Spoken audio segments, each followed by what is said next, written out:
Bonjour, je vous présente cet ouvrage.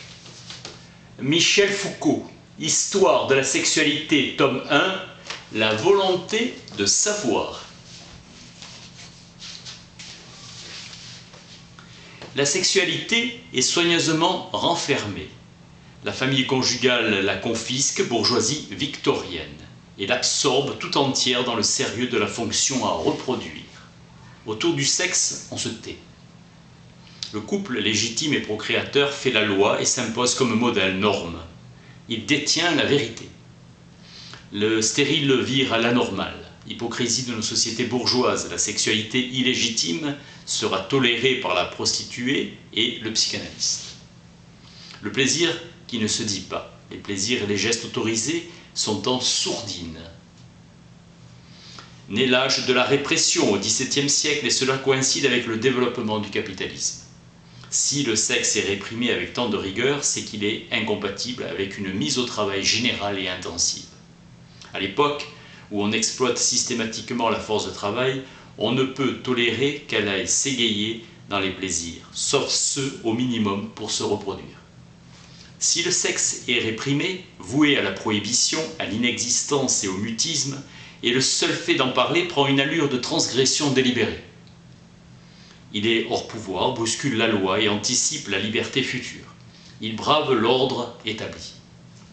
Affranchissement des voluptés, âge de l'hypocrisie bourgeoise, l'affirmation de la sexualité est assujettie avec rigueur.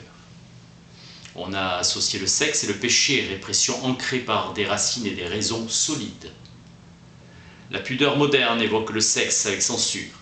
Multiplication des discours sur le sexe par le langage, par la langue, extension de l'aveu, de la chair qui ne cesse de croître. Tout doit être dit, la chair est la racine de tous les péchés. Dès le XVIIe siècle, un impératif est posé, confesser les actes contraires à la loi et chercher à faire de son désir un discours, faire passer tout ce qui a trait au sexe au moulin sans fin de la parole. L'homme occidental, depuis 3 siècles, dit tout sur le sexe.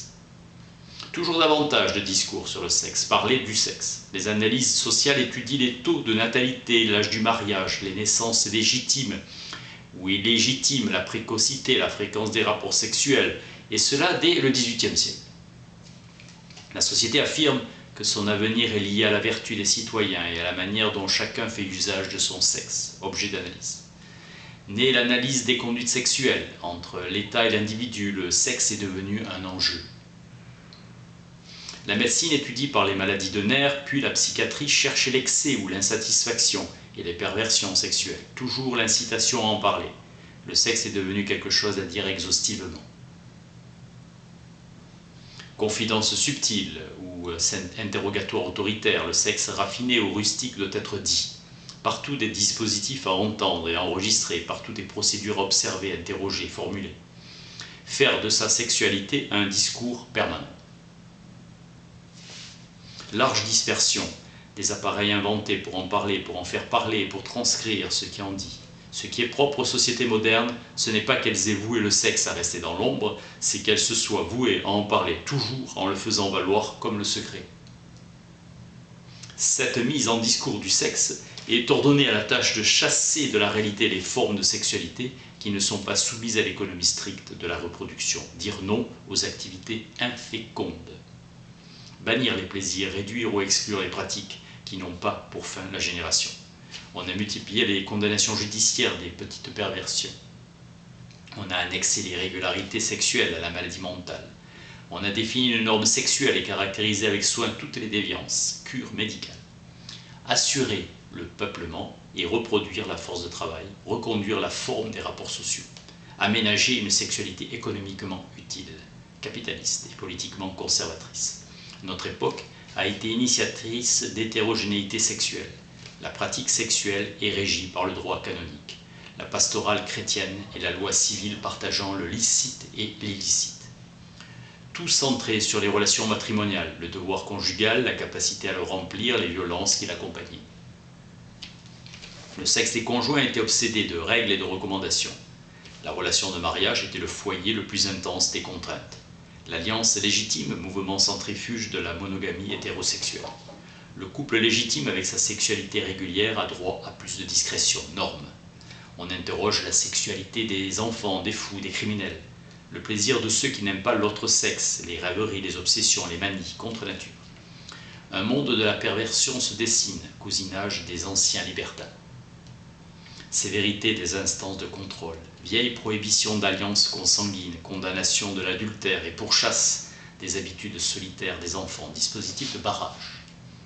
La sodomie est un type d'acte interdit, article de Westphal en 1870, sur les sensations sexuelles contraires. Le pouvoir ancre le plaisir et veille. Le pouvoir questionne, surveille, guette, épie, met au jour et par ailleurs le plaisir qui s'allume d'avoir à échapper à ce pouvoir, à le fuir, à le tromper ou à le travestir. La société moderne tente de réduire la sexualité au couple hétérosexuel autant que possible légitime. Séparation des adultes et des enfants. La polarité établie entre la chambre des parents et celle des enfants, canonique dans la constitution des logements populaires. La ségrégation relative des garçons et des filles.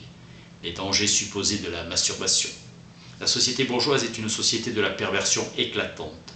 La société moderne est perverse, non point en dépit de son puritanisme ou de son hypocrisie. Elle est perverse réellement et directement.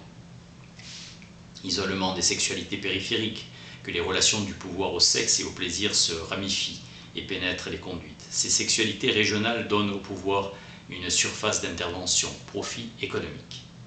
Plaisir et pouvoir ne s'annulent pas, ne se retournent pas l'un contre l'autre. Ils s'enchaînent selon des mécanismes d'excitation et d'incitation. Société pudibonde, obstination des pouvoirs, observer l'intensité des plaisirs. Attention manifeste et prolixe. Servilité à l'égard des puissances d'ordre plutôt que docilité à l'égard des exigences du vrai. Le sexe est devenu une biologie de la reproduction. Une physiologie, une médecine de la sexualité. Le sexe n'a pas été une affaire de sensation et de plaisir, mais un enjeu de vérité. Dans l'art érotique, la vérité est extraite du plaisir lui-même, et non du permis et du défendu. Art magistral, maîtrise absolue du corps, jouissance, oubli du temps et des limites, élixir de longue vie, ars erotica asiatique. En Occident, on pratique une scientia sexualis qui développe la vérité du sexe en forme de pouvoir-savoir. L'aveu qui, depuis le Moyen-Âge, est placé parmi les rituels majeurs dont on attend la production de vérité. Concile de Latran en 1215.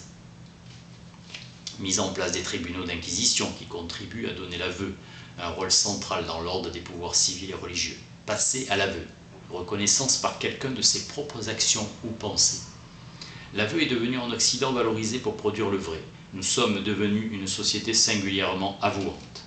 Dans la justice, la médecine, la pédagogie, dans les rapports familiaux et les relations amoureuses.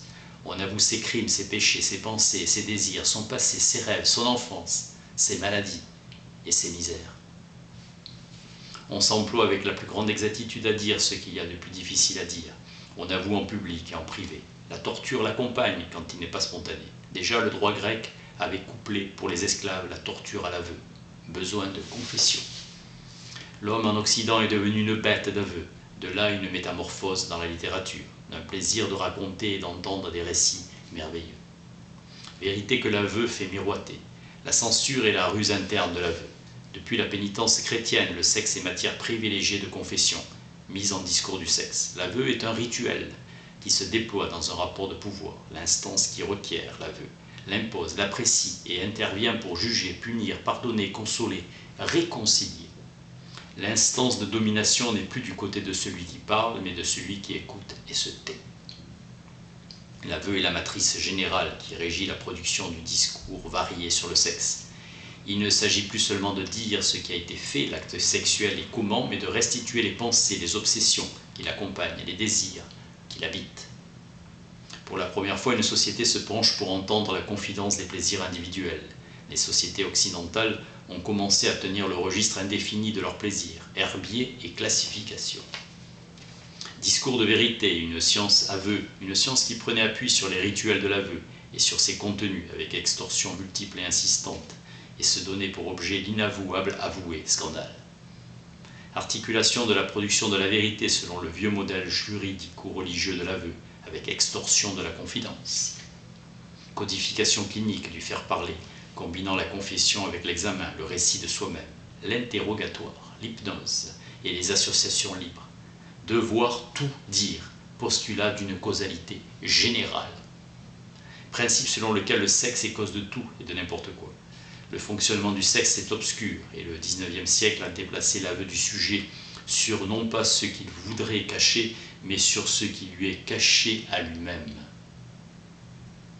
Latence sexuelle, aveu difficile qu'on arrache de force puisque ça se cache. Celui qui écoute ne sera pas simplement le maître du pardon, le juge qui condamne ou tient quitte. Il sera le maître de la vérité. Il exige une vérité en la décryptant à un discours de vérité. Notre société a poursuivi la tâche de produire des discours vrais sur le sexe en ajustant l'ancienne procédure de l'aveu. Rite singulier de la confession obligatoire et exhaustive. De la pénitence, on émigre à la psychanalyse. Écoute clinique. Ainsi va apparaître la sexualité, domaine par nature pénétrable à des processus pathologiques et appelant des thérapeutes. Champ de signification à déchiffrer. L'histoire de la sexualité comme domaine de vérité spécifique est d'abord une histoire des discours.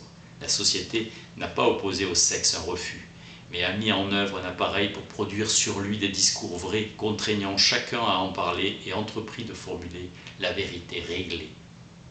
Comme si la société suspectait un secret en lui capital, comme si elle avait besoin de cette production de vérité ou que le sexe soit inscrit dans un régime ordonné de savoir, objet du grand soupçon. Menace du mal, fragment de nuit que chacun de nous porte en soi. Dire la vérité, car il est secret et qu'il s'échappe à lui-même, et nous lui demandons de nous dire la vérité profondément enfouie en nous-mêmes. Plaisir à l'analyse. Savoir du plaisir et plaisir à savoir, jeu subtil. La question de ce que nous sommes, une certaine pente, nous a conduit en quelques siècles à la poser au sexe. Notre histoire discourt sous le signe d'une logique de la concupiscence et du désir. Dès qu'il s'agit de savoir qui nous sommes, c'est elle qui nous sert de clé universelle. Le sexe, raison de tout. Pourquoi cette grande chasse à la vérité du sexe, à la vérité dans le sexe? Histoire d'une obstination et d'un acharnement, comme dans le récit de Diderot. Le bon génie Cucufa, la bague d'argent qui retournée fait parler les sexes qu'on rencontre. Pourquoi? Le jeu d'un pouvoir essentiellement répressif, le sexe n'est pas réprimé. L'idée d'une énergie rebelle qu'il faudrait juguler leur a paru inadéquate pour déchiffrer le désir. Énergie sauvage, naturelle et vivante, thématique de la répression par la théorie de la loi constitutive du désir, dynamique des pulsions. Mode négatif du pouvoir entre pouvoir et sexe, rejet, exclusion, refus, barrage ou occultation. Le pouvoir ne peut rien sur le sexe et les plaisirs sauf à leur dire non. Placé sous un régime de la loi binaire, licite ou illicite, le sexe se déchiffre à partir de son rapport à la loi. La forme pure du pouvoir se trouve dans la fonction du législateur et son mode d'action serait juridico-discursif. Loi de prohibition avec pour objectif que le sexe renonce à lui-même. Son instrument, la menace d'un châtiment. Renonce toi-même sous peine d'être supprimé. Mécanisme de censure centré sur le seul énoncé de la loi et le seul fonctionnement de l'interdit. La réussite du pouvoir dépend du secret de ces mécanismes. Le pouvoir comme pure limite, tracée à la liberté, c'est dans notre société son acceptabilité. L'exercice du pouvoir se formule toujours dans le droit. La représentation du pouvoir est restée hantée par la monarchie, et dans la pensée ou l'analyse politique, on n'a toujours pas coupé la tête du roi. Pensée en monarchie juridique. Le pouvoir est toujours juridique et discursif. Essayons d'avancer vers une autre conception du pouvoir. Penser le sexe sans la loi et le pouvoir sans le roi. Par pouvoir, il faut comprendre la multiplicité des rapports de force qui sont immanents au domaine où ils s'exercent et sont constitutifs de leur organisation. Le pouvoir est partout, il vient de partout. Le pouvoir, ce n'est pas une institution, c'est le nom qu'on prête à une situation stratégique complexe dans une société donnée. Le pouvoir vient d'en bas, ligne de force générale qui traverse les affrontements locaux et les relie. Là où il y a pouvoir, il y a résistance, s'exerçant dans son champ des rapports de force. Il faut déchiffrer les mécanismes de pouvoir à partir d'une stratégie immanente aux rapports de force et dépasser Machiavel qui pensa le pouvoir du prince en termes de rapports de force. La sexualité s'est constituée comme domaine à connaître à partir de relations de pouvoir qui l'ont instituée comme objet possible, cible, et que des techniques de savoir ont été capables de l'investir. Le discours véhicule et produit du pouvoir, il le renforce mais aussi le mine, l'expose, le rend fragile et permet de le barrer. Le silence et le secret abritent le pouvoir, ancrent ses interdits. Point de passage particulièrement dense pour les relations de pouvoir entre hommes et femmes, jeunes et vieux, éducateurs et élèves, entre prêtres et laïcs, entre parents et enfants. La sexualité est utilisable pour le plus grand nombre de manœuvres. Le corps de la femme est saturé de sexualité. Les enfants sont définis comme des êtres sexuels liminaires. Socialisation et fécondité des couples. L'instinct sexuel biologique qui fait de l'analyse clinique une psychiatrisation des plaisirs pervers. Des cibles sont privilégiées, la femme hystérique et l'enfant masturbateur, le couple malthusien et l'adulte pervers. Stratégie et effort pour prendre le contrôle de la sexualité. Le dispositif de sexualité se charpente autour d'un système des règles définissant le permis et le défendu, le prescrit et l'illicite. Le dispositif d'alliance, mariage, transmission des noms et des biens est fortement articulé sur l'économie, circulation des richesses. La sexualité est liée à des dispositifs de pouvoir, le sexe est support de relations, le permis et le défendu, adultère, rapport hors mariage, inceste ou statut différent.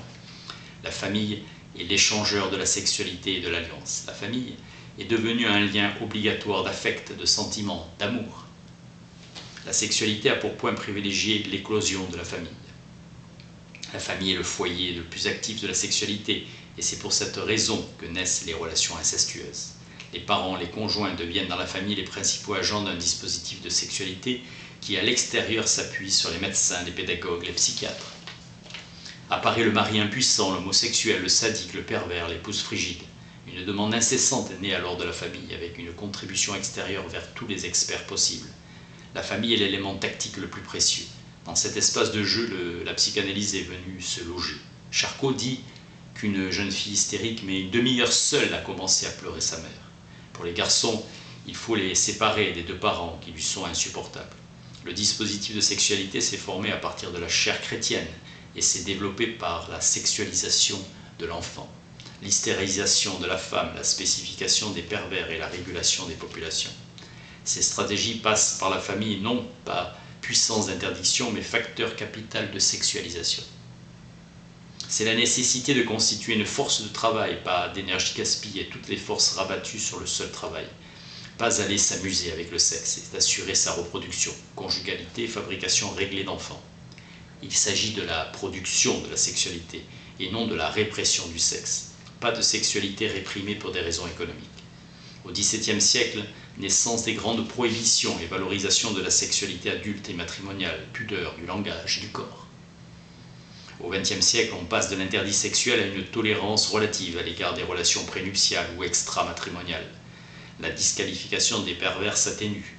La thématique du péché. L'analyse de l'hérédité place le sexe en position de responsabilité biologique pour l'espèce, transmission des maladies. La psychanalyse a repris le projet d'une technologie médicale propre à l'instinct sexuel, en l'affranchissant de ses corrélations avec l'hérédité, et donc avec tous les racismes, volonté normalisatrice chez Freud, perversion, hérédité, dégénérescence. Il n'y a pas un âge de la restriction sexuelle et pas de politique sexuelle unitaire. Le corps voué à la reproduction, à soigner, à protéger, à cultiver et de préserver de tous les dangers. Le sexe n'est pas cette partie du corps que la bourgeoisie a dû disqualifier ou annuler pour mettre au travail ceux qu'elle dominait.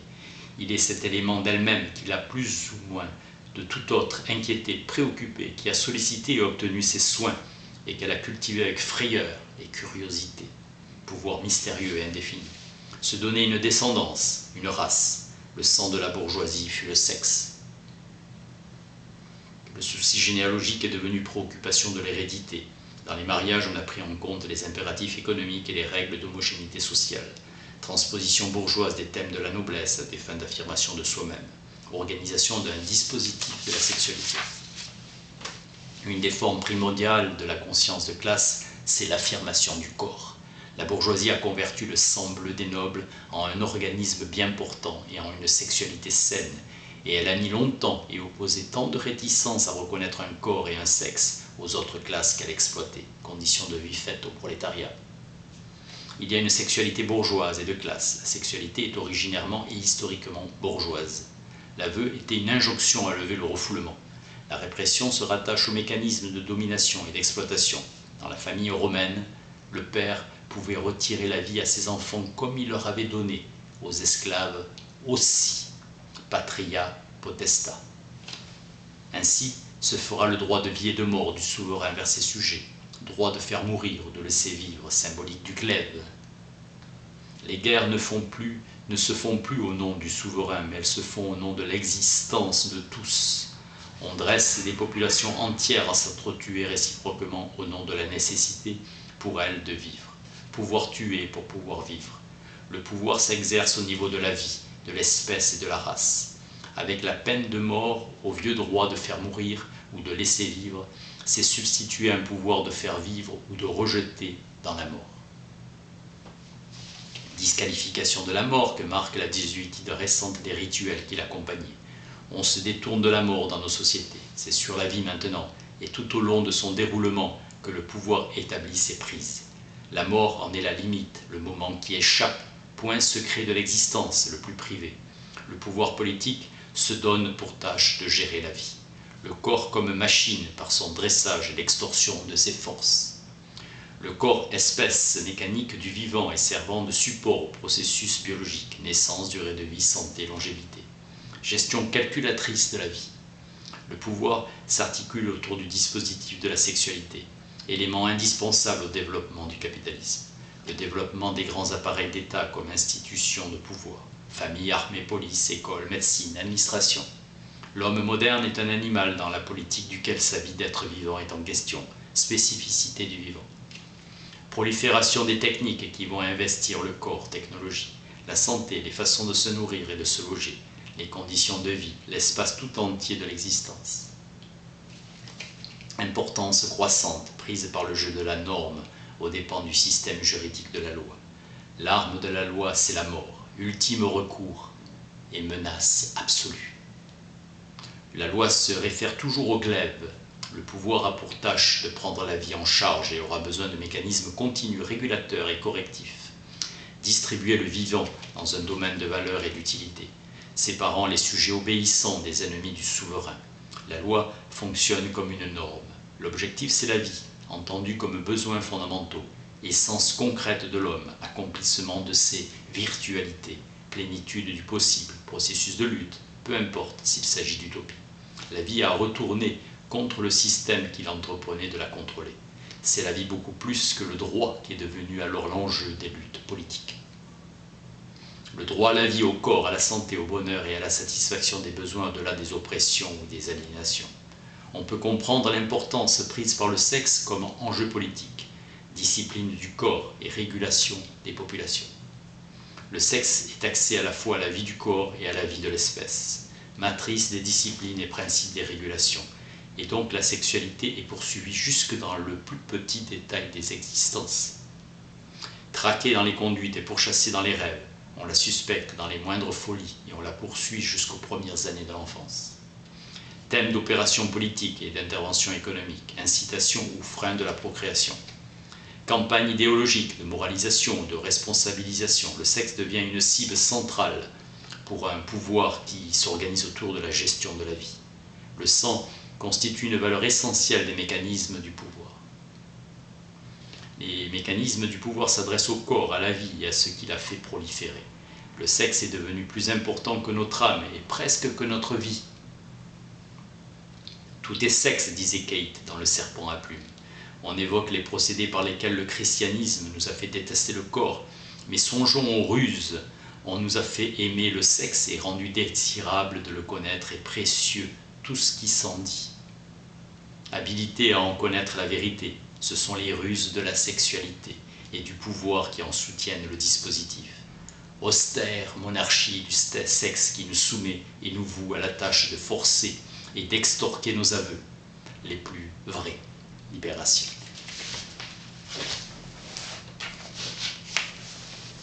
Michel Foucault, Histoire de la sexualité, tome 1, La volonté de savoir. Merci.